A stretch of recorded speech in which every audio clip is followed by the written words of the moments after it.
Well, it's an interesting thing if you're a political junkie, as you said, Al. But two things. I went down. The candidates had to turn in their first financial report this past week. So I went down and got them to see, who gave to who and who did what. Always fascinating. Yes, it always is. And it's public information. I'm not telling any tales out of school. Anybody who wants to can go down to City Hall and look at them. You don't have to take my word for it. But Mr. Dahms and other people, you alluded to it, say it's often, and there are partisan elections in Bowie. It's the incumbents and the non-incumbents, are the two parties. That doesn't seem to be true this time. I noticed in the financial records that Councilman Jenkins gave a contribution to Mr. Twigger, and Mr. Twigger gave a contribution to Mr. Jenkins. I'm not sure of the amounts. That may have been a wash, and they both could have saved checks, but I can't remember the amounts right in my head. Is this going to be printed? Huh? Are you going to print this? Oh, yeah, Okay. sure. All right. And the other thing is that when somebody knocked at my door who was passing out flyers, I believe it was for Mayor Logue's campaign, because there were some people standing in the street whom I recognized, and my daughter answered the door and she received this package, and the flyer was flyers for Mayor Logue, Fred Robinson, Joe Violanti, and Bert Oliver. Now, I'm not suggesting that this is a slate or any such thing. But that is interesting. But there it was. You live in Fox Hill. Did that happen to you, Dick? No, it did not. As far as I know, there were individual deliveries. This was Kenilworth, I should say. The only common delivery in Fox Hill was that of Dick Paget and Jack Jenkins.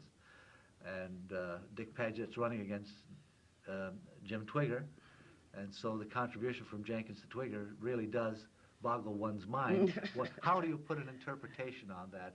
Are we covering all our bets? I mean, I don't really know. Oh, I don't either. I'm just, there it was. It's for some sort of psychologist to analyze what these combinations really mean, and maybe they don't. Maybe they don't mean anything. Maybe they don't mean anything. The combination of flyers could simply be there are diminishing numbers of young children available now to run flyers, and this was not a young child; it was an adult.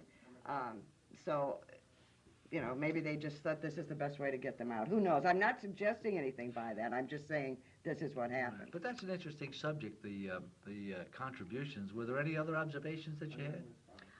I don't. I would be reluctant to say without having the lists in front of me. I thought some of them were interesting, but right off the top of my head, it wouldn't be good without having them. Are you going to address those in the Glade you are? Yes, I am. Okay. Yes, I'd like to cover something else. I was rather amazed. These days, politicians who run for office just look at the opportunity to find a way to either decrease taxes or give some relief to their taxpayers and so forth. Yet, in this case, I know I thrust it rather hardly, and with the state coming up with an $800 million to $1 billion in tax increases, and the city does, in fact, gain from that because they have a lot of revenue sharing, from income tax to other taxes. I remember when I was on the city council. That's when it all started, years ago. Yeah, so that means that they're going to get a windfall of additional income in addition to what the councilmen themselves said at the Chamber of Commerce meeting, that we're well off financially. We are one community that's in good shape financially. But on the revenue sharing, Al, that has changed drastically since the days when you were on the council. The amount that comes back, the revenue sharing law was pitched, and now it's a matter of legislation, statute, I believe. What they give to education and what they give for this and what they give for that. But the revenue sharing stuff is kind of out the window. One of the things that did disturb me about Al pressing on that particular question was your answer is you say there is no windfall, but nevertheless, we couldn't get an answer from any of them as to what they would do. And Al pressed rather hard for an answer, and that was one of our objectives, to make them take a stand. And in fact, that none of them did on that particular issue. One of the most sensitive issues that there is, taxes right now, and no one really took a position on it. Well, I think part of the problem, I don't mean to defend them, because I agree that we started out, and you did get him back on the track, and then we started out the first question. You know, Dick Paget did not answer. Perhaps he misunderstood it. I don't know. But there is always, it's like so many times, you know, they've prepared their answers, and they're going to give that answer no matter what question you ask. And well, we tried to deflect. And I think too, you have, I mean, and Mr. Dahms is going to make his accusations no matter what question you ask. You did a good job, I think, with him, although there's not a great deal you can do. Well, he rather hogged, I think, the debate a lot, and we had to not call on him in order to give other people a chance to express their view. Now, I don't think that the rest of the audience out there would see his desire to speak, but we did not involve, I think, some of the other candidates. It's difficult for a challenger to address some of these issues. They don't have all the experience. Speaking even from my own experience, even though I went back in the Blade and looked for 10 years, see what had happened in the past, it is very difficult when you're dealing with somebody who's actually worked with the issues. I'm sure. Well, we only have about a minute left.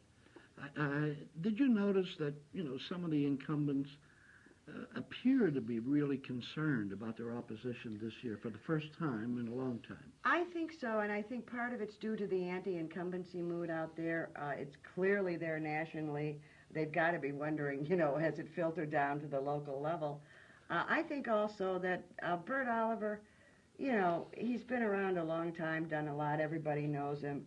The tall man always wins, you know. There's all those things that are causing concern, I think, on Jack's part. And Jim Twigger is a credible candidate. I mean, you know, you're not.